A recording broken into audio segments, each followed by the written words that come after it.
हैं। कहते राम नाम कीर्तन रतन वत हर साधु पास रखीजे, जो गुर बचन सत सत कर माने तिस आगे काढ़ करीजे। तो सतगुरु उन्हां ते प्रसन्न हो जाता है तो उन्हां दे अगे ये दौलत ये रतन ये धन बख्शिश कर दिता है। गुरु प्यारिओ, हुण जिवें आपां कीर्तन सुनिया सी, सरवण करिया सी, इसे तरह सानू साहिब श्री गुरु ग्रंथ साहिब महाराज जी के लड़ लग के ये ज्ञान लेना चाहिए है, क्योंकि जिहड़ा साहिब श्री गुरु ग्रंथ साहिब महाराज का ज्ञान है ये चौं वर्णां नूं साझा है। कोई हिंदू होवे, कोई मुसलमान होवे, कोई सिख होवे, कोई ईसाई होवे, ये सारिਆਂ ਲਈ साझा है। ये साडा केवल कल्लिਆਂ ਦਾ गुरु नहीं है, ये सारिਆਂ ਦਾ गुरु है। गुरमुखो, सानू गुरु तो बिना गत नहीं मिल सकती, गुरु तो बिना सानू ज्ञान नहीं मिल सकता। जेकर आपां ये समझ लीए जे सो चंदा उगवे सूरज चढ़े हज़ार, इत्ते चानण हुंदे आ गुर बिन घोर अंधार। जिवें दिन दे विच आपां ये गल कह दईए भी सूरज चढ़दा है उहदा किन्ना चानना हुंदा है, कहंदे जे सो चंदा उगवे सूरज चढ़े हज़ार। जे दिन दे विच इक्को टाइम हज़ार सूरज चढ़ जाण, रात नूं 100 चंद्रमा चढ़ जावे, किन्ना चानण होवेगा। बर्दाश्त तो परे है, पर अंदर अज्ञानता का अंधेरा ही है। अंदर ज्ञान का चानण नहीं हो सकता। ज्ञान का चानण केवल गुरु तो बिना नहीं होता। सो गुरमुखो, हुण जिहड़े संतां दी आपां वरसी मना रहे हैं, ये सोचिए कि ये संत किस तरीके नाल बनते हैं। संतां दा जिहड़ा खेड़ है, संत की अवस्था की हुंदी है। गुरमुखो, असीं सारिਆਂ ने सवेर तो कीर्तन भी सरवण किया है, कथा विचारां भी सरवण कीतियां हैं, सारिਆਂ ने संतां बारे दस्सिया है। गुरमुखो, की सानूं ये दस्सिया कि असीं संत बन किवें सकदे हां। ਜਿਹੇ गुरु नानक पिता सन, असीं गुरु नानक पिता के ज्ञान नूं लैके असीं उस ते चलना हुंदा है। चल के असीं भी उस अवस्था नूं प्राप्त हो सकते हैं जिथे संत साधु सिंह जी अवस्था विच रहिंदे सन। आपां सारे जानते हाँ कि संतां बारे ये तो नहीं किसी नूं पता कि संत इत्थे कदों आए सन, पर यह जरूर पता है कि संत गुरु साहब के बचनों मुताबक अपना जीवन जरूर जींदे सन। क्योंकि सतगुर का जिहड़ा वचन है, किरत करो नाम जपो ते वंड छको। संत साधु सिंह जी होना किरत करते सन। वो पुराने समय आप कह दिए ना, गट्टा लैचीआ हुंदा सीगा, ते उहदियां चिड़ियां बना के, मोर बना के वो घर घर जां गलियां विच जाके बेचदे भी सन, ते नाल किरत करके नाम की कमाई भी करते सन। नाम की कमाई दे विचों भी वंडते सन, ते शब्द की जिहड़ी अपनी दुनियावी कमाई सी उहदे चों भी दसवंध करते सन। गुरु घर नूं समर्पित सन।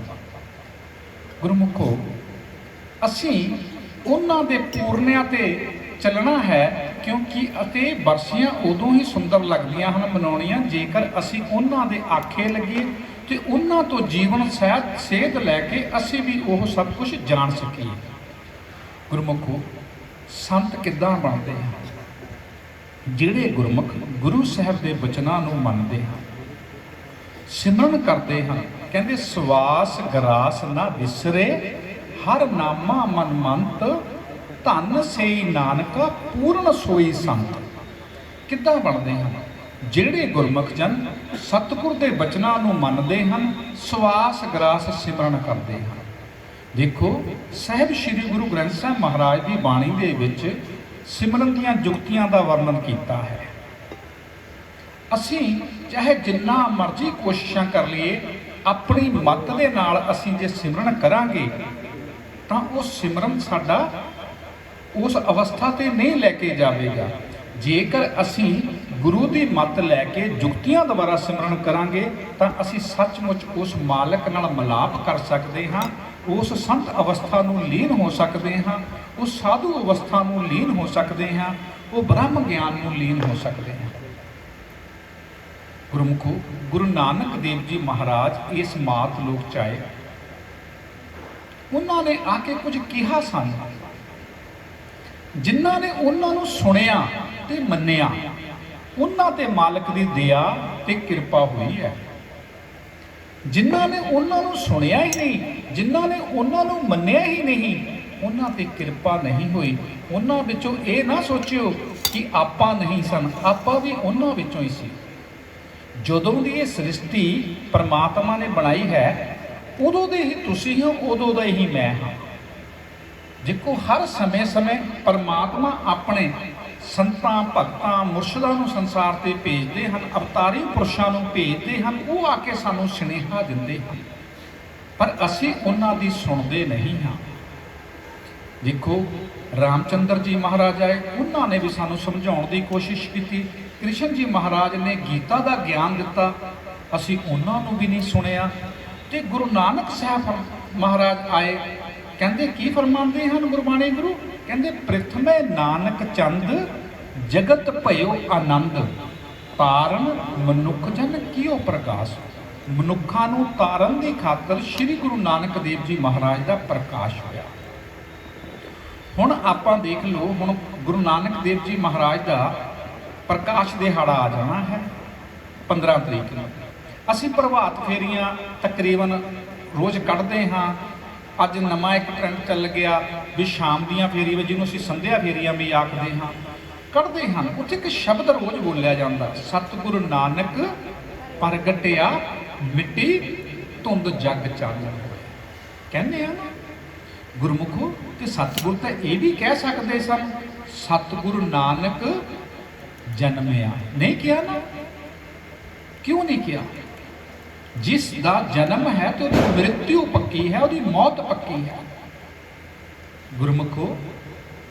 ਤੇ ਸਤਿਗੁਰੂ ਇਹ ਵੀ ਕਹਿ ਸਕਦੇ ਸਨ, ਭਾਈ ਗੁਰਦਾਸ ਜੀ ਮਹਾਰਾਜ ਦਾ ਬਚਨ ਹੈ, ਭਾਈ ਗੁਰਦਾਸ ਜੀ ਦਾ, ਕਹਿੰਦੇ ਮਿੱਟੀ ਧੁੰਦ ਜਗ ਚਾਨਣ ਹੋਇਆ। ਇਹ ਵੀ ਤਾਂ ਕਹਿ ਸਕਦੇ ਸੀ ਵੀ ਹਨੇਰਾ ਦੂਰ ਹੋਇਆ। ਹਨੇਰਾ ਨਹੀਂ ਸ਼ਬਦ ਬੋਲਿਆ, ਅੰਧੇਰਾ ਨਹੀਂ ਬੋਲਿਆ, ਧੁੰਦ ਹੀ ਕਿਉਂ ਬੋਲੀ ਹੈ ਗੁਰਮੁਖੋ? ਜਿੰਨਾ ਮਰਜ਼ੀ ਹਨੇਰਾ ਹੋਵੇ, ਇੱਕ ਛੋਟਾ ਜਿਹਾ ਦੀਵਾ ਲੈ ਲਈਏ, ਉਹ ਹਨੇਰੇ ਨੂੰ 1 ਮਿੰਟ ਦੇ ਵਿੱਚ ਖਤਮ ਕਰ ਦਿੰਦਾ ਹੈ। ਕਰ ਦਿੰਦਾ ਕਿ ਨਹੀਂ ਕਰ ਦਿੰਦਾ? ਪਰ ਤੁਸੀਂ ਦੇਖੋ, ਦਿਨ ਦੇ ਵਿੱਚ ਕਿੰਨਾ ਵੱਡਾ ਸੂਰਜ ਚੜ੍ਹਦਾ ਹੈ, ਕਿੰਨਾ ਵੱਡਾ ਸੂਰਜ ਹੈ। ਹਨੇਰਾ ਉਹਨੂੰ ਰੋਕ ਤਾਂ ਨਹੀਂ ਸਕਦਾ, ਉਹਦਾ ਹਲਕੇ ਜਿਹੇ ਪ੍ਰਕਾਸ਼ ਨਾਲ ਹਨੇਰਾ ਗਾਇਬ ਹੋ ਜਾਂਦਾ ਹੈ। ਤੁਸੀਂ ਸੋਚੋ, ਜਦੋਂ ਧੁੰਦ ਹੁੰਦੀ ਹੈ, ਧੁੰਦ ਦੇ ਬੱਦਲ ਛਾ ਜਾਂਦੇ ਹਨ ਤੇ ਸੂਰਜ ਨੂੰ ਵੀ ਢੱਕ ਲੈਂਦੇ ਹਨ, ਸੂਰਜ ਨੂੰ ਵੀ ਢੱਕ ਲੈਂਦੇ ਹਨ। ਜਿਹੜੀ ਧੁੰਦ ਹੈ ਤੇ ਉੱਥੇ ਸ਼ਬਦ ਧੁੰਦ ਵਰਤਿਆ ਹੈ, ਸਤਿਗੁਰੂ ਨਾਨਕ ਪ੍ਰਗਟਿਆ। ਪ੍ਰਗਟ, ਖਾਲਸਾ ਵੀ ਪ੍ਰਗਟ ਹੈ। ਸਤਿਗੁਰੂ ਨਾਨਕ ਤੋਂ ਲੈ ਕੇ ਖਾਲਸਾ ਪ੍ਰਗਟ ਦਿਵਸ ਤੱਕ ਇਹ ਸਾਰਾ ਖੇਡ ਪ੍ਰਗਟ ਦਾ ਹੀ ਚੱਲਦਾ ਹੈ ਗੁਰਮੁਖੋ। ਜਿਵੇਂ ਸਾਡੇ ਇਹ ਸੰਸਾਰ ਦੇ ਵਿੱਚ ਜਦੋਂ ਗੁਰੂ ਨਾਨਕ ਦੇਵ ਜੀ ਮਹਾਰਾਜ, ਜਦੋਂ ਪਖੰਡਵਾਦ ਬਹੁਤ ਜ਼ਿਆਦਾ ਵੱਧ ਚੁੱਕਿਆ ਸੀ, ਇੰਨਾ ਕੁ ਵੱਧ ਚੁੱਕਿਆ ਸੀ, ਲੋਕ ਵਹਿਮਾਂ ਭਰਮਾਂ ਵਿੱਚ ਉਲਝ ਚੁੱਕੇ ਸਨ ਤੇ ਲੋਕ ਆਪਣੀ ਮੱਤ ਲੈ ਕੇ ਉਸ ਮਾਲਕ ਤੋਂ ਉਲਟਾ ਦੂਰ ਹੀ ਹੋ ਰਹੇ ਸਨ, ਕਰਮ ਕਾਂਡਾਂ ਵਿੱਚ ਉਲਝ ਚੁੱਕੇ ਸਨ। ਜਦੋਂ ਸ੍ਰੀ ਗੁਰੂ ਨਾਨਕ ਦੇਵ ਜੀ ਮਹਾਰਾਜ ਦਾ ਪ੍ਰਕਾਸ਼ ਹੋਇਆ, ਪ੍ਰਗਟ ਹੋਏ, ਤੇ ਉਹਨਾਂ ਨੇ ਆ ਕੇ ਕੁਝ ਕਹਿਣਾ ਕੀਤਾ। ਕੀ ਕਿਹਾ ਸਾਨੂੰ? ਆਪਣੇ ਅੰਦਰ ਦਾ ਗਿਆਨ ਦਿੱਤਾ। ਜਿਨ੍ਹਾਂ ਨੇ ਉਹਨਾਂ ਨੂੰ ਸੁਣਿਆ, ਗੁਰੂ ਨਾਨਕ ਨੂੰ ਸੁਣਿਆ, ਮੰਨਿਆ, ਮਨ ਕੀਤਾ ਪਾਉ। ਜਿਨ੍ਹਾਂ ਨੇ ਗੁਰਬਾਣੀ, ਗੁਰੂ ਨੂੰ, ਗੁਰੂ ਨਾਨਕ ਪਿਤਾ ਦੇ ਬਚਨਾਂ ਨੂੰ ਸੁਣਿਆ। ਅਸੀਂ ਇੱਥੇ ਇੰਨੇ ਜਾਣੇ ਬੈਠੇ ਹਾਂ ਸਰੀਰ ਰੂਪ ਦੇ ਵਿੱਚ, ਸੱਚ ਜਾਣਿਓ ਸਰੀਰ ਰੂਪ 'ਚ ਬੈਠੇ ਹੋ। ਕਈ ਘਰ ਨੂੰ ਫਿਰਦਾ ਹੈ ਕਿ ਮੈਂ ਘਰ ਜਾਣਾ ਹੈ, ਕੋਈ ਕਿਤੇ ਫਿਰ ਰਿਹਾ ਹੈ, ਸਰੀਰ ਰੂਪ ਦੇ ਵਿੱਚ। ਗੁਰਮੁਖੋ, ਸੱਚ ਜਾਣਿਓ, ਜੇ ਤੁਸੀਂ ਚਾਹੁੰਦੇ ਹੋ ਕਿ ਸਾਨੂੰ ਵੀ ਅੰਦਰ ਦਾ ਗਿਆਨ ਹੋਵੇ, ਅਸੀਂ ਵੀ ਸੰਤਾਂ ਵਾਂਗੂ ਉਸ ਅਵਸਥਾ ਨੂੰ ਲੀਨ ਹੋਈਏ, ਜਿਹੜਾ ਸਾਡਾ ਵੀ 9 ਦਰਵਾਜ਼ਿਆਂ ਤੋਂ ਸੂਖਸ਼ਮ ਸਰੀਰ ਬਾਹਰ ਨਾ ਨਿਕਲੇ, 10ਵੇਂ ਵਿੱਚੋਂ ਨਿਕਲੇ, ਇਹ ਤਾਲਗੂ ਚੋਂ ਨਿਕਲੇ। ਸੋ ਗੁਰਮੁਖੋ, ਉਹਦੇ ਲਈ ਪਹਿਲਾਂ ਸੁਣਨ ਦੀ ਅਵਸਥਾ ਬਣਾਓ। ਸੁਣਿਆ, ਮੰਨਿਆ, ਮਨ ਕੀਤਾ ਪਾਓ। ਜਿਹੜੇ ਗੁਰਮੁਖ ਜਨ ਗੁਰੂ ਦੇ ਬਚਨਾਂ ਨੂੰ ਸੱਤ ਕਰਕੇ ਮੰਨਦੇ ਹਨ, ਉਹਨਾਂ ਤੇ ਕਿਰਪਾ ਅਵਸ਼ ਹੁੰਦੀ ਹੀ ਹੁੰਦੀ ਹੈ। ਤੁਸੀਂ ਦੇਖੋ, एक लकड़ है, लकड़ है, लकड़ दे विच अग हैगी है पर प्रगट तो नहीं होंदी। जिस चीज़ का नाम भी दुध हैगा, चाहे वो गां का होवे, चाहे वो मझ का होवे, चाहे ऊंठनी का होवे, किसी का भी दुध होवे, पर उहदे विच घिओ तो पक्का हैगा ना। सतगुरु जी गुरबाणी द्वारा सानू समझाना करते हैं, कहते सगल बनस्पति माहे बसंतर, सगल दूध में किया ऊंच नीच मह जोत समानी, कट कट माधुच। कहते जिन्हों तू लभ रहा है वो कित्थे है, थोड़े अपने अंदर है। इसे करके सनातन धर्म दे विच, हिंदू धर्म दे विच की आखदे ने, हम ब्रह्मास्मि, कि मैं ही परमात्मा हाँ। ते गुरु साहब सानू की फरमाते हैं, कहते हरि मंदिर ये शरीर है, जिन्हों असी हड्ड मास नाड़िया का पिंजर आखते हैं, सही मैने च हरि का मंदिर है। क्यों? सतगुरु जी गुरबाणी समझाते हैं, जिमें दुनियावी तौर पर बाहर मंदिर दे विच जे शनि की मूर्ति है, असी उन्होंने की आखते हैं, शनि का मंदिर। जिथे हनुमान की मूर्ति है उन्होंने की कहते हैं, हनुमान का मंदिर। जिथे राम की मूर्ति है उसनूं राम मंदिर आखते हैं। तो सतगुरु इसनूं की आखते हैं, हरि मंदिर। क्यों? अगे सतगुरु जी समझाना करते हैं, कहते हर मंदिर में हर बसे, कहते तेरे शरीर दे विच हरि बस रहा है। सर्व निरंतर सोए, बाहर भी वही है, सर्व निरंतर सोए नानक गुरमुख बन जिए, सच्चा सौदा होए। वो सच्चा सौदा लैण लई असीं इस मात लोक दे विच आए सी, पर असीं इस संसार नूं सच समझ के इहदे विच उलझ गए हाँ। हुण पिछे जे आ दशहरा हो के हटिया, उस तो पहला रामलीला लगदी है ना स्टेजां ते। स्टेज उत्ते तुसीं देखो, कोई राम का रोल अदा कर रहा, कोई सीता का रोल अदा कर रहा, कोई रावण का रोल अदा कर रहा, सारे स्टेज के उपर रोल अदा कर रहे, लड़ रहे ने। पर्दे तो थल्ले आके हिंदी, अच्छा हम लोग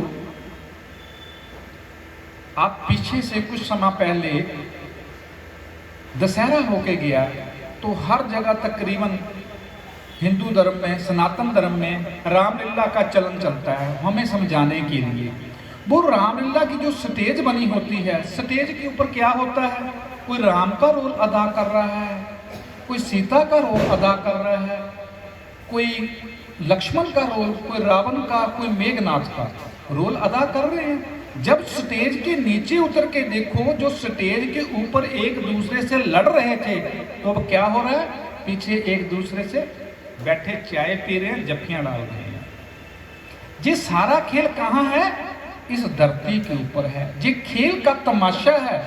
जिस जगह हम लोग इस संसार में आए हैं, इसी प्रकार उस मालिक ने इसे खेल बनाया है। इसी प्रकार जैसे हम लोग पुराने समय में बोलते थे, जो पिक्चर देखने जाते हैं थिएटर में, उसे कहते थे खेल देखने जा रहे हैं। वही बात है, खेल में वहाँ क्या एक छोटा सा पर्दा लगा हुआ है, पर्दे के ऊपर रोशनी पड़ती है, किरणों का खेल है। कोई वहाँ पर भी माँ का रोल अदा कर रहा है, कोई पिता का रोल अदा कर रहा है, कोई दुश्मन का रोल अदा कर रहा है, कोई किसका रोल अदा कर रहा है। वो कहाँ पर? स्टेज के ऊपर, पर्दे के ऊपर। पर्दे के पीछे क्या है? कुछ भी तो नहीं। इसी प्रकार ये जो संसार है, ये भी उस मालिक ने खेल की तरह बनाया है। गुरु साहब गुरबाणी में फरमाते हैं, कहते मेरा शौक है, कहते जगत उपाय खेल रचाया। कहते जो मेरा संसार है, ये जगत मैंने पैदा ही इसीलिए किया है, बनाया ही इसीलिए है, ये खेल है। कोई यहाँ पर बहन बन के आता है, कोई माता का रोल अदा कर रहा है, कोई माँ के रूप में, कोई पिता के रूप में, कोई दोस्त के रूप में, कोई बेटे के, कोई बेटी में आते हैं ना। सब लेने देने के संबंध हैं, पिछले जन्मों के कर्मों का कुछ फल है साथ में। कोई देखिए यहाँ पर कोई भाई आपको लूट लेता है, कोई दोस्त लूट के ले जाता है, कोई कैसा होता है। ये सब क्या है? लेने देने के संबंध हैं। तो ये संसार को हम लोग दुखी क्यों होते हैं? क्योंकि हम इस संसार को खेल नहीं समझ रहे, हम इसको सत्य समझ बैठे हैं, जिसके कारण हम दुखी होते हैं। क्योंकि हमारे जहाँ से कोई हमारा बुजुर्ग चला जाता है, जिसकी मृत्यु हो जाती है, हमारा दोस्त चला जाता है, हम उसको संसार को सत्य समझने के कारण ऊंची ऊंची रोना शुरू कर देते हैं, कुरलाना शुरू कर देते हैं। नहीं, पहले तो ये बात है जहाँ पर मरता ही कोई नहीं। मैं नहीं कह रहा, ये गुरु साहब फरमाते हैं, कहते कौन मुआ रे कौन मुआ, ब्रह्म ज्ञानी मिल करो विचारा। क्या फरमाते हैं? कहते जहाँ पर कोई नहीं मरता, हम जो शरीर छोड़ते हैं अगला शरीर तैयार है। हमारे किए कर्मों के हिसाब से जो इंसान जहाँ पर अच्छे कर्म करता है उसे अच्छा नतीजा भुगतने के लिए किसी अमीर घर में जन्म मिल जाता है। जिसने किसी ने भी माड़े कर्म किए हैं उसी हिसाब से उसको आगे जन्म मिल जाता है। जिसने इतने गंदे कर्म किए हैं उसे मनुष्य जन्म मिलता ही नहीं। इसीलिए सतगुरु जी फरमाते हैं, कहते मानस जन्म दुर्लभ है होत ना बारंबार। कहते जो जो मनुष्य जन्म आपको दिया गया है ये बार बार नहीं मिलेगा। ये मिला कैसे है?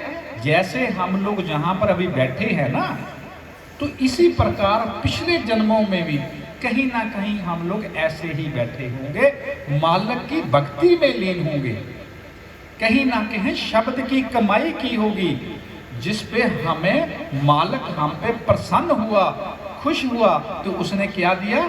हमें मनुष्य जन्म दे दिया। जिस जन्म को लेने के लिए देवी देवते भी मालिक की आराधना करते हैं, तरसते हैं कि हमें जे नर नारायणी देह मिल जाए, उनको भी नहीं मिलती।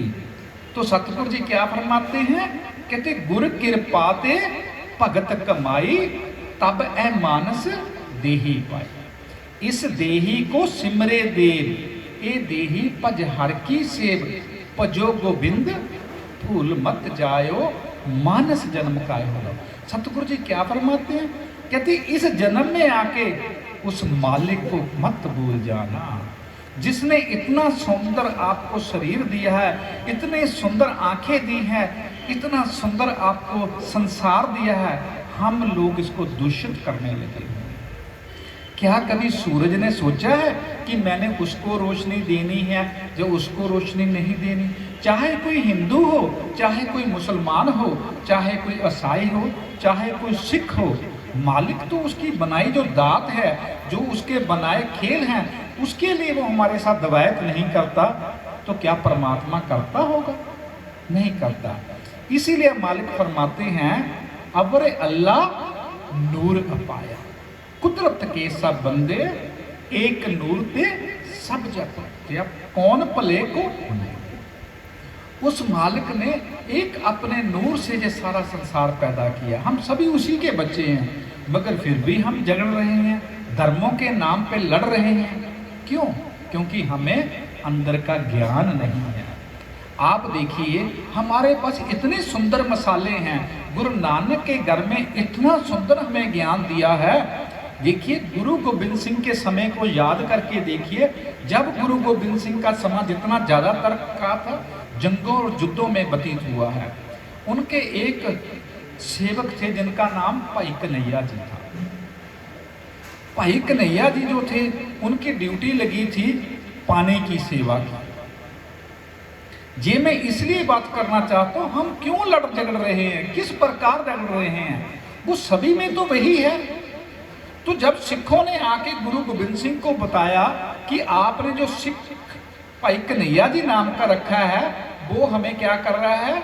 दुश्मनों को पानी पिला रहा है। तो गुरु साहब बोले, भाई उसे बुलाओ। जब बुलाया गया तो वो दोनों हाथ जोड़ के गुरु साहब के सामने आके खड़ गए, पातशाह मेरे से कोई गलती हुई है?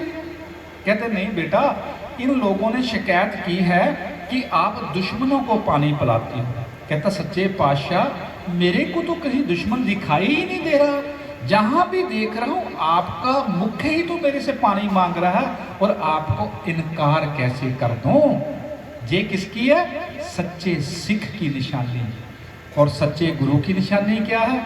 डांटा नहीं उसे, अपने सिंहासन से उठे, उसे गल से लगा लिया, छाती से लगा लिया, और बोले बेटा आज से पानी की सेवा के साथ साथ मल्लम पट्टी भी कर ली।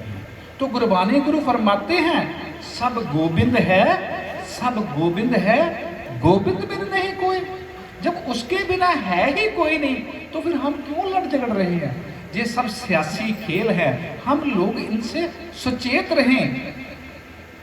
मेरे को ये बताइए, कहीं भी कोई दंगे फसाद होते हैं अकेला आदमी नहीं करता। जब भीड़ होती है तो किसी ने कीड़ी भी ना मारी हो वो भी जाके लड़ना शुरू कर देता है। हम लोगों के अंदर जो गुस्सा है हम दूसरे के ऊपर निकालते हैं। यदि हम मालिक की हुक्म के मुताबिक चले, गुरु की शिक्षा के मुताबिक चले, तो क्या हम लड़ पाएंगे किसी से? हमें सभी में मालिक ही दिखेगा। सबे कट राम बोले, राम बोले, रामा बोले, राम बिना ना बोले को। जब सभी के अंदर वो रम रही ताकत है, वो राम ही बोल रहा है, वो गोविंद ही बोल रहा है, वो निरंकार ही बोल रहा है, तो फिर लड़ाई झगड़े किस बात की? तो सतगुरु तो फरमाते हैं प्रेम करो, प्रेम करो। जिन प्रेम कियो तिन ही प्रभु। जिन लोगों ने प्रेम दिया है, उस मालिक को किया है, उस परमात्मा को किया है, तो वो सभी के अंदर तो वही है। तो फिर कैसे वो किसी से लड़ झगड़ सकता है? जितने गुरु गोविंद सिंह जी के जंग युद्ध हैं, कहीं भी गुरु गोविंद सिंह ने किसी के ऊपर हमला नहीं किया। जो लोग चढ़ के आए हैं सिर्फ उनको जवाब दिया है। जी है मेरे गुरु की सबसे बड़ी आई। तो हम लोग किस बात के पीछे लग के एक दूसरे के साथ लड़ झगड़ रहे हैं? प्रेम करो। प्रेम करने का क्या? जैसे हम लोग गुरु के वचनों को मानेंगे, गुरु का वचन सत्य करके मानोगे, तो हमें क्या होगा? सभी के अंदर वही दिखाई देगा। तो जो वाहिगुरु गुरु मंत्र है, जैसे मैंने बात पहले की थी, जुक्ति के बिना हम, लकड़ के अंदर आग है पर जुक्ति के बिना वो प्रकट नहीं होती। पुराने समय में, आज आग की कोई वैल्यू नहीं है।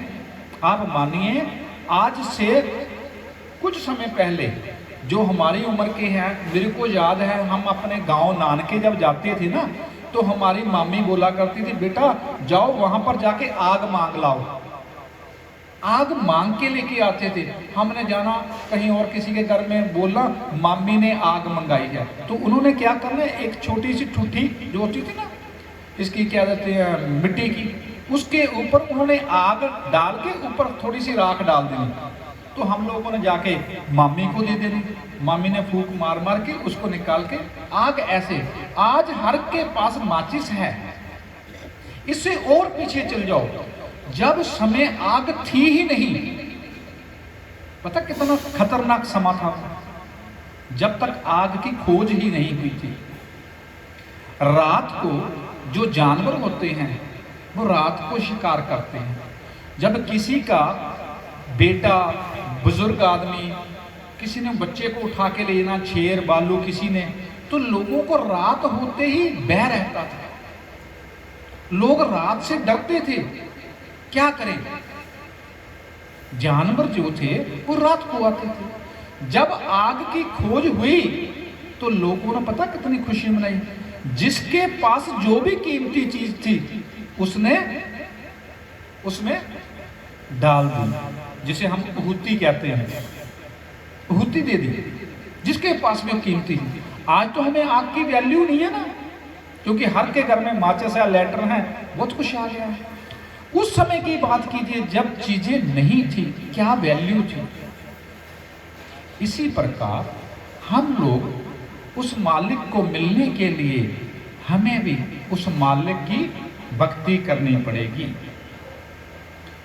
जो वाहिगुरु गुरु मंत्र है, इसे जपना कैसे है? गुरु साहब फरमाते हैं, कहते राम राम दुनिया बोल रही है, बोल रही है। गुरु साहब फरमाते हैं, राम राम बोलने से राम नहीं मिलेगा, वाहिगुरु बोलने से वाहिगुरु नहीं मिलेगा, अल्लाहू करने से अल्लाह नहीं मिलेगा। मिलेगा कैसे?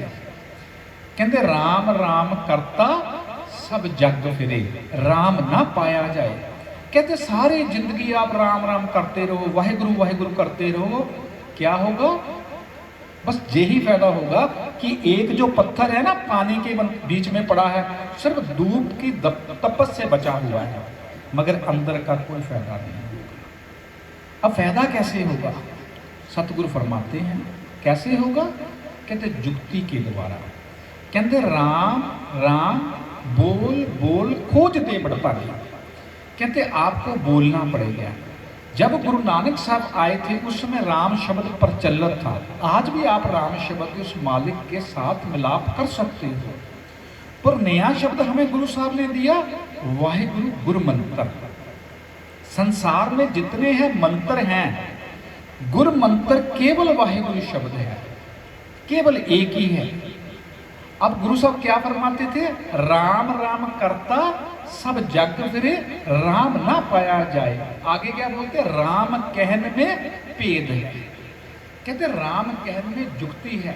जिस दिन आपको वो जुक्ति पता चल गई तो आप भी उस मालिक को के साथ मिलाप कर सकते हैं। हम कहाँ ढूंढ रहे हैं उसको? बाहर ढूंढ रहे हैं, बाहर नहीं है वो। जब तक आपको अपने अंदर मिलाप नहीं होता तब तक आपको बाहर दिखाई नहीं देगा। भाई कन्हैया जी जो शब्द का अभ्यास करते थे, उनको अंदर की लज्जत लगने के कारण उनको बाहर भी वही दिखाई दिया। तो जब तक हम अपने अंदर शरीर के अंदर नहीं बढ़ते तब तक हमें वो प्राप्त नहीं होगा। वो कैसे होगा? जब हम वाहिगुरु गुरु मंत्र है वो कैसे? श्वास ग्रास सिमरन की बात करते हैं। हम लोगों के पास कीमती वस्तु क्या है? केवल श्वास है। जो 3 लोगों की धन दौलत इकट्ठी कर लो, मरते हुए डॉक्टर को बोल दो हमारा आदमी जीवित कर दो, वो कहता है हमारे बस की बात नहीं। ये केवल श्वासों की पूंजी ही इसको इतनी मिली थी, इससे ज़्यादा हम लोग कुछ नहीं कर सकते। इसकी श्वासों की पूंजी खत्म हो गई है तो इसको वापस जाना ही पड़ेगा। सबसे कीमती क्या है? हमारे श्वास हैं, जो हमें 5 चोर हमारे शरीर के अंदर बैठे उसे लूट रहे हैं। क्या फरमाते हैं सतगुरु जी? इस देही में 5 चोर बसते हैं। केड़े? काम क्रोध लोभ मोह अहंकारा, अमृत लूटे मन मुख ना बूझे, कोई ना सुने पुकारा। सतगुरु जी फरमाते हैं इस शरीर के अंदर 5 चोर बैठे हैं, काम क्रोध लोभ मोह अहंकार। उनका एक ही काम है, आपके श्वासों की पूंजी को खर्चाना। हम सोचते हैं ऐसे कैसे हो सकता है? आपको मैं बताता हूँ। जैसे हमारे अंदर मान लो क्रोध चल रहा है, गुस्सा चल रहा है, आपके श्वास तो चल रहे हैं ना अंदर। आपके श्वास जो चल रहे हैं वो धर्मराज के चित्रगुप्त जो बैठे हैं वो लिख लिख के धर्मराज के हजूर पेश कर रहे हैं। आज इसने इतने श्वास क्रोध के ऊपर खर्च किए, आज इसने इतने श्वास काम के ऊपर खर्च किए, आज इसने मोह में इतने किए। तो आपके अंत समय में वो दिए हुए श्वासों का ही हिसाब मांगा जाएगा। कहते हैं ना धर्मराय जब लेखा मांगे। जब धर्मराय की कचहरी में जाएंगे वो लेखा तो मांगे ना, भाई मैंने इतने श्वास दे के तेरे को भेजा था, बोल कहाँ खर्च किए। तो फिर हम क्या बोलेंगे? नहीं जी हम तो बच्चों को पाल रहे थे जी, हम तो कारोबार को कर रहे थे। वो कहते बुलाओ तो जिन बच्चों को पाल रहे थे, वही माँ बाप वही बच्चे होते हैं। कहते नाना जल्दी करो इसको घर से ले जाओ, कहीं रात को अंधेरा हो जाएगा, फिर डेड बॉडी को यहाँ पर रखना पड़ेगा। तो कबीर जी पता क्या फरमाते हैं? कहते हैं जिस परिवार में इतने दिन रहे हो, इनके लिए दिन रात मरे हो, कितने झूठ बोले हैं, तो अब रात रखने को आपको कोई तैयार नहीं। क्या बोलते हैं? कबीर बुलबुला पानी दा बंदिया ये आ तेरी औकात, जिस कर मौजा मानिया रहन न दिंदी रात। हमें कोई रात रखने को तैयार नहीं। तो ऊपर जब जाते हैं वो जो सूक्ष्म शरीर होता है मन से धर्मराज लेखा मांग लेता है। लिया भाई इतने श्वास दिए कहाँ खर्च किए? अब वो अपने बच्चों की तरफ देखता है, कहता जी वो तो हमारा शरीर रखने को तैयार नहीं। कहते चलो उनको छोड़ दो, जिनके पीछे लग के तूने किया वो क्या? कहते 5 कृष्ण वही काम करो दिल मोहकार। जब उनकी तरफ देखता है तो वो भी भाग लेते हैं। कहते 5 कृष्ण मां भाग ले, वो भाग जाते हैं। उल्टा कहते हैं हाँ हाँ इसने ये किया था, तो वहां पर किसको बांधते हैं? जीवात्मा को बांध लेते हैं। किए हुए कर्मों के हिसाब से हमें अगला जन्म नहीं दिया जाता है। तो हम यदि इन चीजों से बचना चाहते हैं तो हमें मालिक की भक्ति करनी पड़ेगी, उसकी बंदगी करनी पड़ेगी, जैसे संत साधु सिंह जी ने की। क्या कहते हैं? श्वास ग्रास न विसरे। श्वास ग्रास सिमरन हमारा विसरना नहीं चाहिए। चलो हम सिमरन कैसे करना है? हम लोग श्वास को खींच के देखें कहाँ तक जाता है? नाभि तक। इससे ज्यादा तो श्वास किसी का नहीं आता। हम तो श्वास लेना ही भूल गए हैं। एक छोटे से बच्चे को, जो नव जन्मा बच्चा होता, आप कभी उसको देखो, वो जब श्वास लेता पेट को फुलाता है। कभी देखना आप, हम श्वास लेते तो छाती फुलाते हैं। उल्ट हो गया ना खेल। एक बच्चा उस मालिक के घर से नया ना सब कुछ सीख के आता है, उसको पता है, वो क्या करता है? श्वास गुब्बारे की, पेट को गुब्बारे की तरह फुलाता है। गुरु साहब गुरबाने में उसे कुंभ बोलते हैं, कुंभ रेचन। कुंभ इस पेट को भरना, रेचन इसको खाली करना। एक जो बच्चा है उसको अभी ताजा ताजा ज्ञान है। हम लोगों को ज्ञान धीरे धीरे वो खत्म हो जाता है। हम कहीं बोले किसको भाई सांस ले, वो कहता छाती बाहर निकालता है। तो गुरु साहब कहते नहीं, पेट को आप जब भी कभी परेशान हो, आपको लगे आप किसी उलझन में फंस गए हो, तो आप क्या करो? रीढ़ की सीधी जो हड्डी है इसको सीधा कर लो और शांत बैठो। पेट को धीरे धीरे फुलाओ और धीरे धीरे छोड़ दो, गुब्बारे की तरह फुलाओ। 5 बार करने के बाद जो मन में भाव आए उसको आप ओके कर दो, वो आपका 100% अटल होगा, वो आपका कार्य सिद्ध हो जाएगा। बड़ा इजी है। हमारे गुरु पिता ने हमसे किसी चीज का लुको नहीं रखा, हर चीज बताई है। श्वास ग्रास सिमरन कैसे किया जाता है? जब श्वास लेना है तो पेट की तरफ होना चाहिए, वाह गुरु। जब अंदर लिया, वाह बोला, श्वास अंदर गया, बाहर आया तो गुरु की आवाज दी। इससे क्या होगा? आपका जाते और आते दोनों तरफ सिमरन पे वो श्वास खर्च होगा, तो वो क्या होगा? निर्गुण के खजाने में जमा हो जाएगा। जैसे जैसे हमारे श्वास जमा होते हैं तब जाके हमें नाम मिलता है।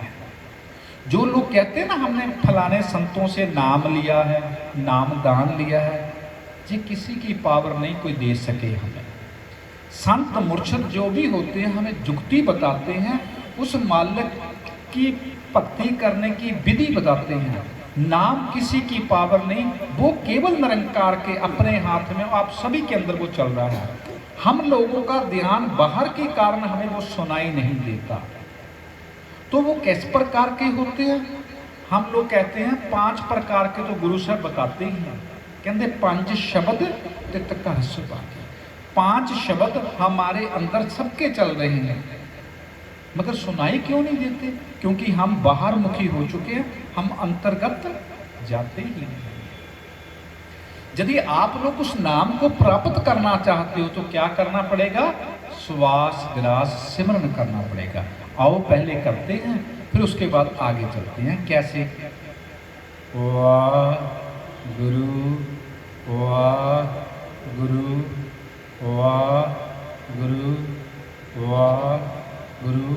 सारे बोलो भाई, उच्ची आवाज दे विच, उच्ची आवाज दे विच। शाबाश। नेत्र बंद कर लो। वाह गुरु, वाह गुरु, वाह गुरु, वाह गुरु, वाह गुरु, वाह गुरु, वाह गुरु,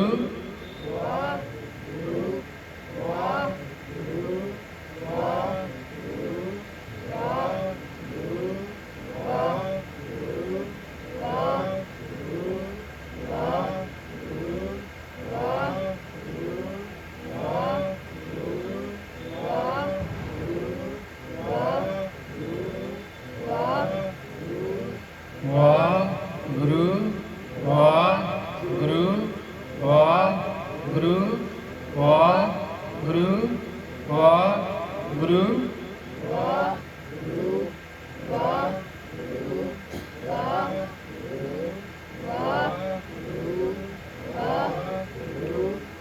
वाहिगुरु जी का खालसा वाहिगुरु जी की फतेह। इनू गुरबाणी च सवास ग्रास सिमरन आख्या है। ਜਿਹੜੇ भी संत जन गुरु की मत लैंदे हैं, गुरमुख जन वो सवास ग्रास सिमरन करते हैं। किहड़ी अवस्था ते पहुँच जाते हैं? संत पद में।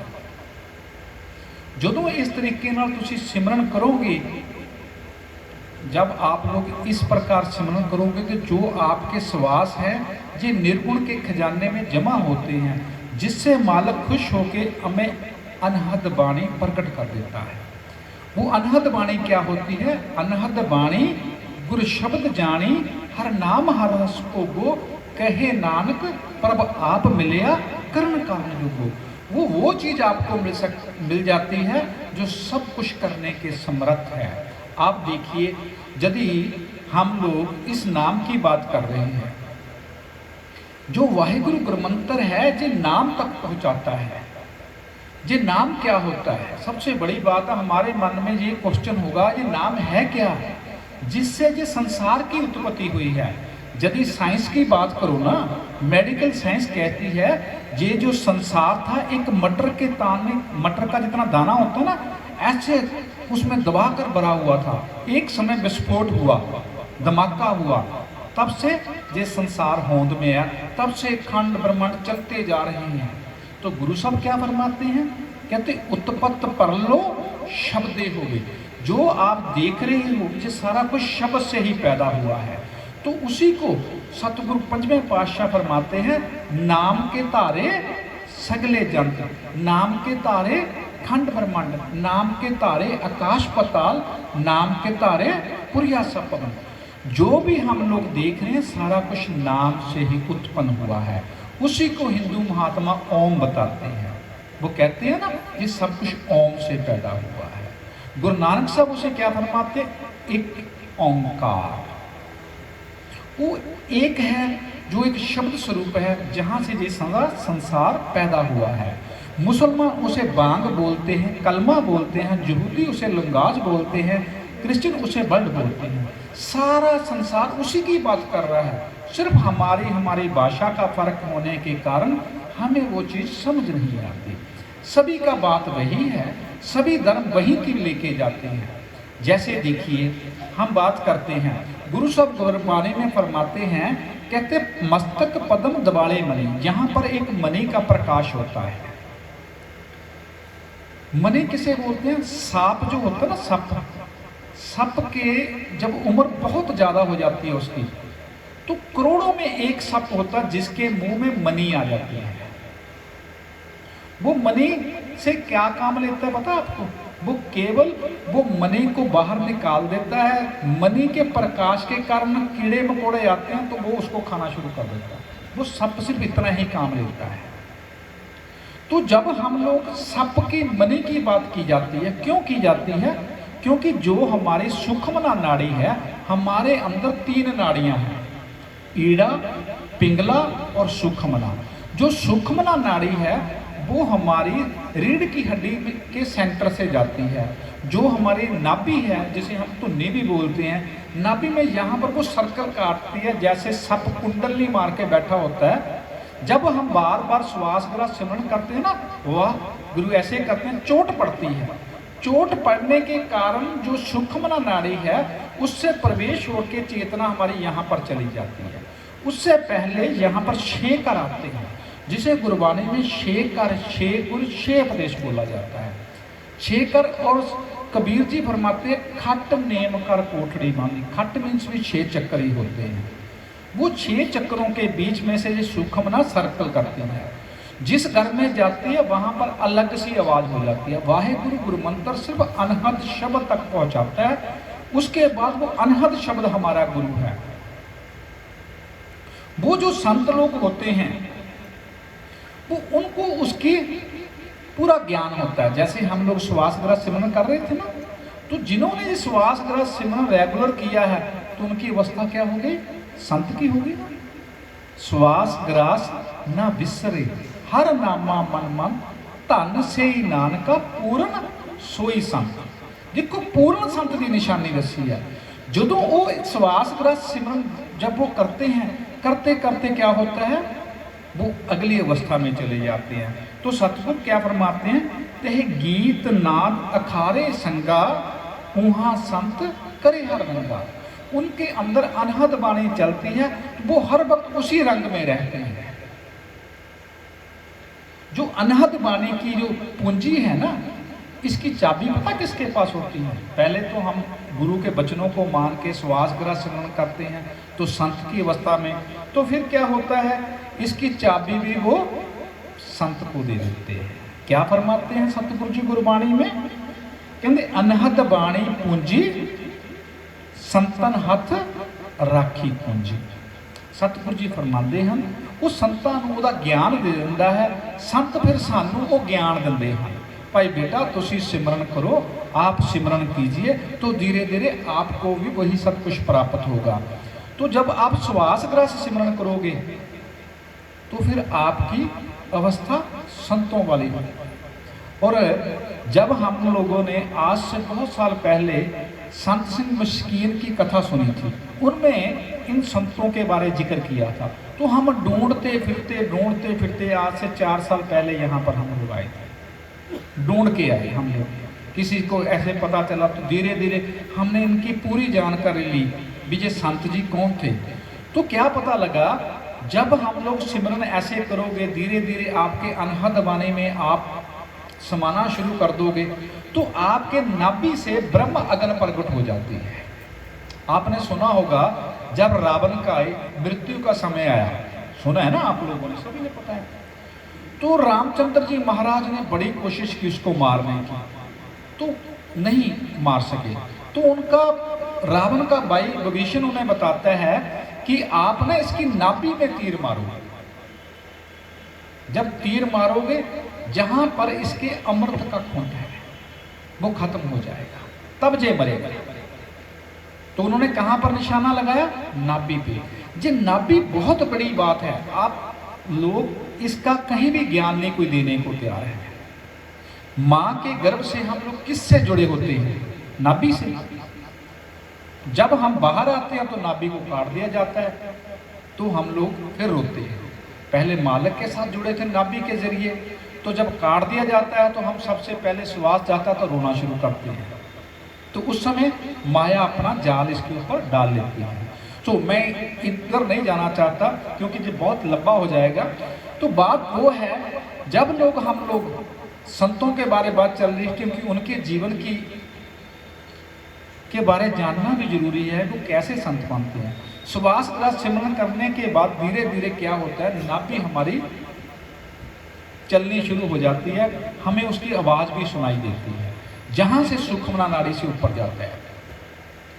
जब हम लोग यहाँ पर आए तो हमने पूछा, एक माता दी थी, तो जो यहाँ के मुख्य सेवादार हैं बंटी जी, इनको हम मिले आके, इन्होंने हमें, वो माता जी भी मलाए जो थे उस समय हमें मिले, उन्होंने बताया भी हमने अपनी आंखों के सामने ये सारा कुछ देखा है। तो क्या हुआ, तो हम तो मालिक की दया थी, हमें ज्ञान था इस बात का। जब भी कोई इंसान चाहे वो अपने शरीर को वैसे ही नाश कर सकता है, इसको शरीर को ब्रह्म अग्नि में जला सकता है, तो क्या होगा जी, अपना शरीर सारा खत्म हो जाएगा। आपको बात बताता हूं, आपने गुरु नानक देव जी महाराज के जीवन के बारे तो सुना ही है। जब गुरु नानक देव जी महाराज सच में समाने लगे इस संसार से कूच करके, तो उनके शरीर को किसी ने अग्निपेट किया नहीं किया ना। तो उन्होंने क्या किया, 5 जो तत्व थे 5 तत्वों में विलीन कर दिया ना, वो ब्रह्म ज्ञानी थे। तो और आ जाओ 5वें गुरु, क्या उनके शरीर का संस्कार हुआ? नहीं हुआ। जब उनको तत्ती तबी में बैठाया गया, उसके बाद दूसरे दिन पातशाह गुरु अर्जन देव जी रावी की नदी में जब गए, तो उन्होंने वहीं पे अपने शरीर को तत्वों में विलीन करके, 5 तत्वों में विलीन करके शरीर को छोड़ दिया। इसी प्रकार गुरु गोबिंद सिंह जी महाराज के शरीर का संस्कार हुआ नहीं हुआ। जब सतगुरु सच में समाने लगे तो उन्होंने सिखों को बोला, आप ऐसे कीजिए, एक अंगीठा सजाइए। सभी सिखों ने अंगीठा तैयार कर दिया। तो आप चौकड़ी मार के कहते वहाँ पर बैठ गए। तो गुरुमुख को बोला कि आप इसको उसके बाद ये एक हुक्म भी किया था, इसको खोलना नहीं, इसको फरोल के देखना नहीं। पर सिख प्यार के बंदे जब देखा उसने था ही कुछ। ऐसे ही वो ब्रह्म ज्ञानी थे, ऐसे ही जो संत थे, संत साधु सिंह जी, जब इनका समा आया, इन्होंने सच में लीन होना था, तो इन्होंने क्या किया, जो माता जी थे वो बता रहे थे, उन्होंने पहले ही बोलना शुरू कर दिया था कि हम यहाँ से कूच कर जाएंगे, हमें उस मालिक के घर के स्नेहा आ गया, तो हम उस मालिक में लीन होना चाहते हैं। तो उसके बाद वो कहते बैठे सिमरन कर रहे थे, जैसे मैं बोल रहा हूँ श्वास ग्रास सिमरन, उसके बाद साथ साथ सिमरन की बात है। तो एक समय आता है सिमरन अपने आप चलना शुरू हो जाता है, करना ही नहीं पड़ता, तो अंदर से अपने आप गूंज निकलती है। तो कहते जब बैठे थे तो जहां नाभि से अगन प्रकट हो गया, तो उनका शरीर राख होने लग गया। तो जब ये बात एक माता ने उन्होंने देखा, तो उन्होंने उनके पैर को छू दिया। जब पैर को छुआ तो वो पैर उतना ही कच्चा रह गया। तो यहाँ पर इतनी पुलिस इकट्ठी होगी, सब कुछ हो गया। लोगों ने सोचा, क्योंकि जो दूसरे कोई संगत वाले थे वो डर गए, डर के कारण उन्होंने चीख चिघाड़ा मचा दिया। तो लोगों ने पुलिस को बुला लिया, पुलिस आ गई यहाँ पर गुरुद्वारा में। उन्होंने देखा भी ये क्या है, तो उन्होंने बोला भी आप लोगों ने इनका मर्डर किया है, आप लोगों ने इनको आग के हवाले कर दिया। वो कहते नहीं, जब देखा तो थोड़ी देर के बाद फिर आग प्रकट हो गई। तो उन लोगों ने, पुलिस वालों ने भी यहाँ पर उनको मत्था टेका, पैसे से नमस्कार करके। कुछ बंदे पकड़े भी थे, मुख्य सेवादार जी बता रहे थे, बंटी जी, कुछ बंदे पकड़े भी थे, फिर उन्होंने उनको छोड़ दिया सभी को, भी नहीं ये कमाई वाले थे। तो इसी प्रकार शब्द में हम लोग भी समा के यहाँ से जा सकते हैं, और उसके लिए हमें भी बंदगी करनी पड़ेगी, मालिक की भक्ति करनी पड़ेगी। यदि हम लोग करेंगे तभी उस मालिक के साथ मिलाप कर सकते हैं, वरना हम लोग भी वही इस संसार में जन्मेंगे, मर जाएंगे, मरने के बाद फिर जन्म ले लेंगे। ये संसार ही दुख है, ये संसार सुख नहीं है। नानक दुखिया सब संसार। बताइए कौन सुखी है, जहां पर है कोई सुखी? फरीद जी से पूछ लीजिए, फरीद जी पता क्या फरमाते हैं, कहते फरीदा मैं जाने दुख मुझको, दुख सभाए जग ऊंचे चढ़ के देखिया कर कर यहाँ। कहते मैं सोच रहा था शायद मैं ही केवल दुखी हूं। कहते जब मैंने अपनी सुरत को ऊपरले मंडलों से ले जाके नीचे को देखा, तो हर घर में दुख ही दुख है, हर शरीर दुखी है, कोई किसी प्रकार दुखी है, किसी की सेहत अच्छी नहीं है, वो सेहत से कारण दुखी है, किसी की औलाद अच्छी नहीं है, किसी के पास पैसा नहीं है, किसी के पास पैसा बहुत है, वो उसके कारण भी दुखी है। वो है सुखी कौन? तो क्या फरमाते हैं, कहते डिठा सब संसार, मैंने अब सारा संसार ही देख लिया, सुख न नाम बिना। कहते नाम के बिना सुख ही नहीं कहीं भी। तो फिर हम क्या कर रहे हैं, उसी से तो दूर भाग रहे हैं। सोचते हैं शायद वहां से सुख मिलेगा, हो सकता बड़ी गाड़ी से सुख मिलेगा, बड़ी कोठी से सुख मिलेगा, सब भागे फिर रहे हैं, भागा दौड़ी में लगे हैं। सुख कहाँ है? आपके अंदर है। सतगुरु क्या फरमाते हैं, कर सुख बसिया बार सुख पाया। घर मीन्स शरीर, हमारे शरीर के अंदर सुख है।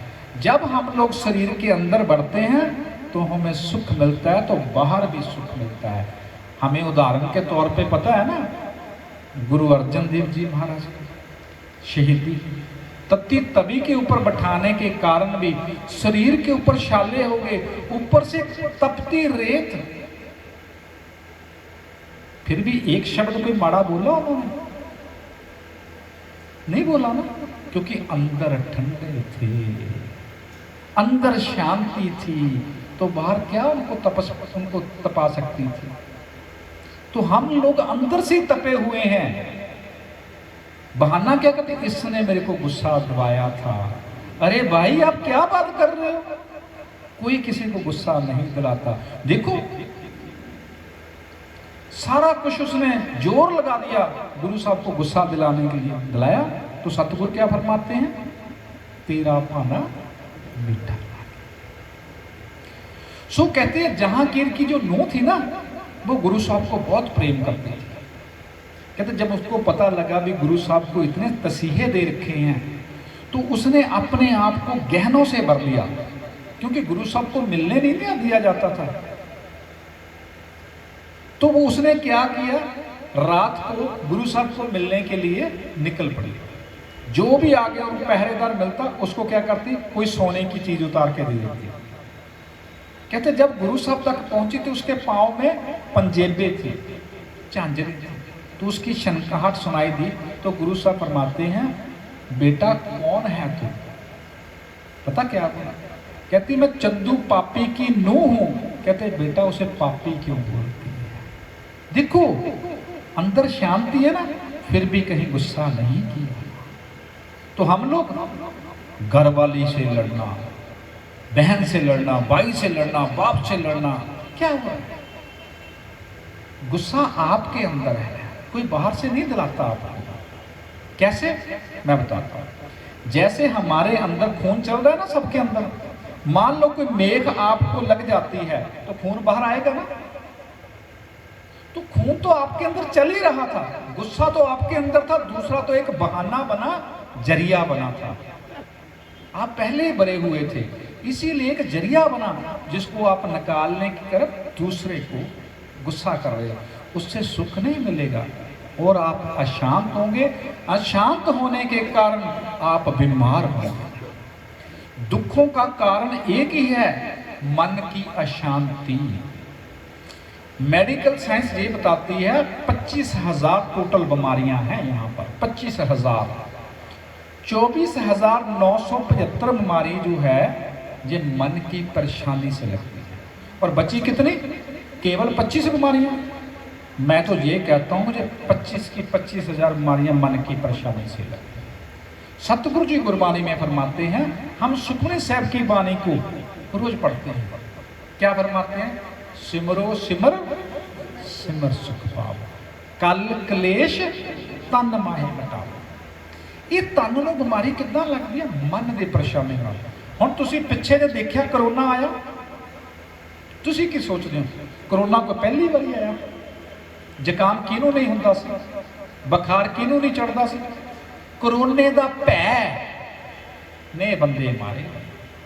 ਭੈ ਜਦੋਂ ਭੈ ਦਾ ਸੰਚਾਰ ਹੁੰਦਾ ਤੇ ਬਿਨਾਂ ਕੰਮ ਤੋਂ ਤੁਸੀਂ ਦੇਖੋ ਲੋਕ ਇੰਨੇ ਭੈਭੀਤ ਹੋ ਗਏ, इतने लोग डर चुके थे कि वो अपने बाप को अग्नि देने को तैयार नहीं थे, अपने बाप की शक्ल देखने को बच्चे तैयार नहीं थे, माँ बाप बच्चों की शक्ल देखने को तैयार नहीं थे, क्योंकि इतना डर था यदि इसको टच हो गया हमें भी कोरोना हो जाएगा। इतना डर। मेरे को एक साखी इस बात पे याद आई। एक नगर में के बाहर एक साधु बैठे थे, संत जी बैठे थे। तो ऊपर से फरमान आया भी जाओ जाके ना 1,000 आदमी की मृत्यु कर। वहाँ के जम आए, जब उस नगर से निकलने लगे वो संत जी ने बुला लिया भी, हाँ भाई कहाँ जा रहे हो? कहते जी वहाँ से हुक्म हुआ 1,000 ना हम ले यहाँ से लेके जाने हैं। वो कहते ठीक है भाई, उस मालिक का हुक्म है, 1,000 मृत्यु होगी, ठीक है नगर में। जब जाने लगे तो कहते 10,000 बंदा मर गया। वो जाने लगे तो कहते हो रिया भाई यहाँ पर तो बहुत आदमी मर गए। कहते जी हमने तो 1,000 ही मारा है, 9,000 तो डर के कारण मरे। तो यही हाल इस समय हुआ है। इतने लाखों करोड़ों बंदे पूरे विश्व में मरे हैं केवल डर के कारण। और यदि आप सिमरन करेंगे आपके मन का सदा ले डर दूर हो जाएगा। आपको याद होगा कोरोना के समय में एक सरदार जी दिल्ली के थे, उन्होंने लोगों की शरीरों के संस्कार किए। क्या उनके अंदर डर नहीं था ना? तो वो आज भी तंदुरुस्त हैं। तो कहने का मतलब जो लोग मालिक के हुक्म के अनुसार जीवन जीते हैं, बाणी पढ़ते हैं, बाणी के मुताबिक सिमरन करते हैं तो उनका डर समाप्त हो जाता है, तो उन्हें भय नहीं सताता। यदि हम लोग भी चाहते हैं अपने जीवन को सुखी जीवन जीना, तो हमें भी मालिक की भक्ति करनी पड़ेगी, मालिक की दया का पात्र होना पड़ेगा, तो हमें भी सिमरन करना पड़ेगा। रोज आप लोग सिमरन कीजिए, बानी पढ़िए, क्योंकि बानी पढ़नी बहुत जरूरी है। यदि हम लोग रोज बानी पढ़ते हैं, हर बार आपकी अवस्था चेंज होती है। मान लो आप गुस्से में हो, बानी पढ़ोगे तो आपके विचार और हो जाएंगे। जब धीरे धीरे बानी पढ़ोगे तो और हो गए। और लोग कहते हैं, आज मेरे को पूछ रहे थे दोपहर को संगत से, भी हमारा जो मन है ना बानी पढ़ते वो टिकता नहीं है, हमारा मन बहुत भागता है। तो मैं आपको एक जुक्ति बताता हूँ, आप करके देखना। यदि आप उस प्रकार से बानी पढ़ोगे, सिमरन करोगे, तो आपका मन नहीं भटकेगा। आप सोच के देखिए, जब आपने सबसे पहले बानी पढ़नी शुरू की थी तो उस समय तो मन नहीं भटकता था। क्यों? क्योंकि उस समय आपकी जो आंखें थी, जो शब्द आप उच्चारण कर रहे थे तो उसके ऊपर थी, जीभा उसको उच्चारण कर रही, कान उसको सुन रहे थे। ये तीन चीजें आपकी इकट्ठी थी, और इन तीनों चीजों के ऊपर काल का जाल डला हुआ है। गुरबानी में गुरु साहब फरमाते हैं, काल जाल जीभा और नैनी काने काल सुने भी। काल का जो जाल है जीभ के ऊपर है, कानों के ऊपर है, आंखों के ऊपर है। आप इसको कैसे तोड़ोगे? जैसे मैंने आपको बताया। और कैसे जी जाल पड़ा है? सतगुरु जी गुरबानी में फरमाते हैं, कहते नैनो नींद, आंखों में नींद दे दी, और पराया तन अच्छा लगता है, पराया तन अच्छा लगता है, ये दृष्टमान अच्छा लगता है। कहते नैनो नींद पर दृष्ट विकार, सरबन सोए सुन निंद विचार, रसना सोई लोग मीठे साथ, मन सोया माया विस्मर। जो आंखें हैं ये बाहर की तरफ देख रही हैं, इसमें उलझ चुकी हैं। जो कान है इसको निंदा चुगली दूसरे की बड़ी अच्छी लगती है, अपनी उस्तत बड़ी अच्छी लगती है। जो जीभा है ये स्वादों में चली गई है, तो मन इसको सत्य समझ के इसमें उलझ गया है। तो अब क्या करना है? आप इन तीनों चीजों को इकट्ठे करो। जब आप बाणी पढ़ते हो, जिस शब्द को उच्चारण करते हो, दृष्टि उसके ऊपर होए, और कान सुने और जीभा उच्चारण करें, मन शांत हो जाए। करके देखना, मेरी बातों पे यकीन तब आएगा जैसे आप करोगे। किसी को कोई भी बात, किसी को कोई क्वेश्चन पूछना हो, बड़े आराम से पूछ सकता है, कोई संकोच मत कीजिए किसी प्रकार। किसी में के मन में कोई भाव हो, भी मेरा मन नहीं टिकता, मेरे को ये हो रहा है, मेरे को, हर आदमी कोई भी क्वेश्चन पूछना चाहे वो पूछ सकता है। मेरी तरफ से आप सभी को खुली छुट्टी है। जिसके मन में भी कोई क्वेश्चन हो, कुछ भी हो, कोई भी बात कर सकता है, कोई दिक्कत नहीं। मेरे सतगुरु ने हर सवाल का जवाब दे रखा है। मैं गुरु के अलावा बाहर जाता ही नहीं। हर सवाल का जवाब गुरु ग्रंथ साहब में दर्ज है, इसीलिए इसे पूर्ण गुरु का दर्जा दिया गया है। सो इसीलिए आप सभी को मेरी बेनती है कि आप रोज अपने घर में बानी जरूर पढ़िए। गुरुद्वारा साहब जो भी आपके नज़दीक है जाइए, और वहाँ पे जाके एक ही अरदास किया करो, क्या? बिन तुद होर जे मंगना, सिर दुखां दे दुख, एक देह नाम संतोखिया, उतरे मन की भुख। केड़ी अरदास करनी है? हे मालिक, तेरे बिना यदि मैं कुछ और मांग रहा हूं, दुखी तो मांग रहा हूं। लोग दूसरे को देख के ना, उसका बड़ा घर है, आप बड़ा घर ले लेते हैं, बैंकों से लोन लेते हैं, उसके बाद किस्तें नहीं दी जाती हैं, दुखी होते हैं। बड़ी गाड़ी ले लेते हैं, उसके बाद उसकी किस्तें नहीं जाती, दुखी होते हैं। बताओ कोई है सुखी? सतगुरु को क्या बताना? सतगुरु पातशाह कृपा करो, तेरे अलावा मेरे को कुछ चाहिए नहीं। जब वो आ गया, ये चीजें अपने आप आ जाएंगी। कहते गायें ले आओ तो दूध अपने आप आ जाएगा ना, दूध भी आ जाएगा, घी भी आ जाएगा, मक्खन भी आ जाएगा, साथ में बालन भी आ जाएगा। यदि हम गुरु से गुरु को मांग लेते हैं, बिन तुद होर जे मंगना, सिर दुखां दे दुख, एक देह नाम संतोखिया।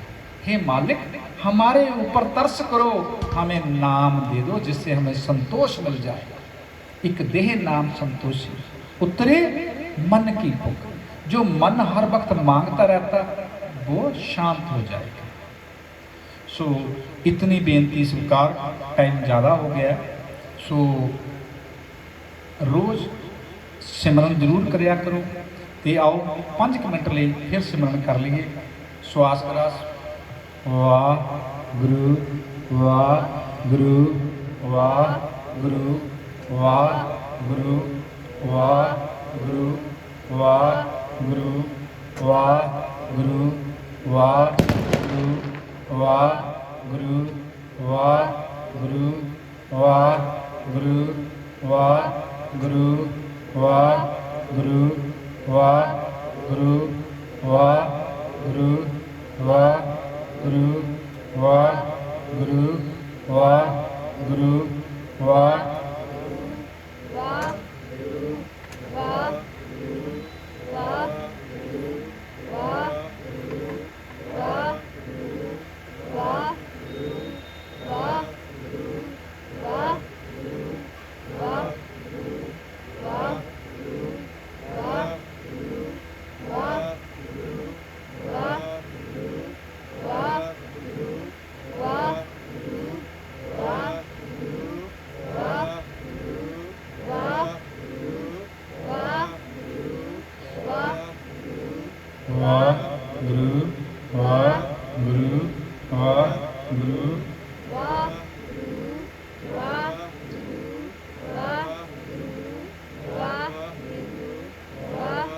वाहिगुरु जी का खालसा वाहिगुरु जी की फतेह। इस तरह तुसी सबना ने रोज़ सिमरन करना है।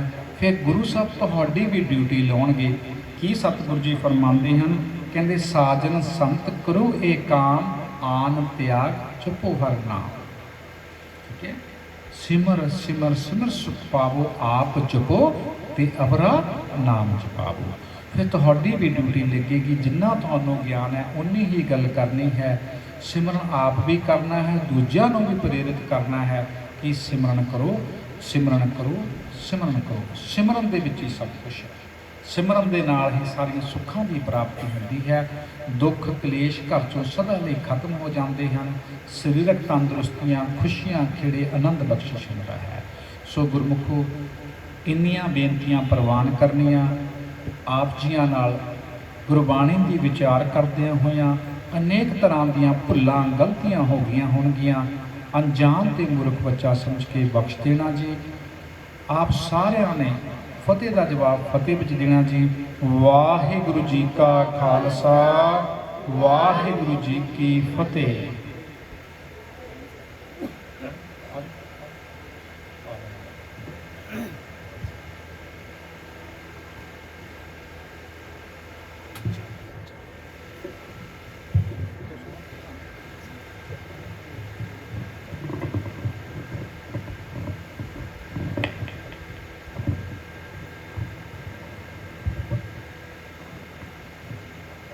ਅਨੰਦ ਸਾਹਿਬ ਰਾਮ ਕਲੀ ਮਹੱਲਾ ਤੀਜਾ। ਆਨੰਦ ਇੱਕ ਓੰਕਾਰ ਸਤਿਗੁਰ ਪ੍ਰਸਾਦ। ਅਨੰਤ ਭਇਆ ਮੇਰੀ ਮਾਏ, ਸਤਿਗੁਰੂ ਮੈਂ ਪਾਇਆ, ਸਤਿਗੁਰ ਤਾ ਪਾਇਆ ਸਹਿਜ ਸੇਤੀ।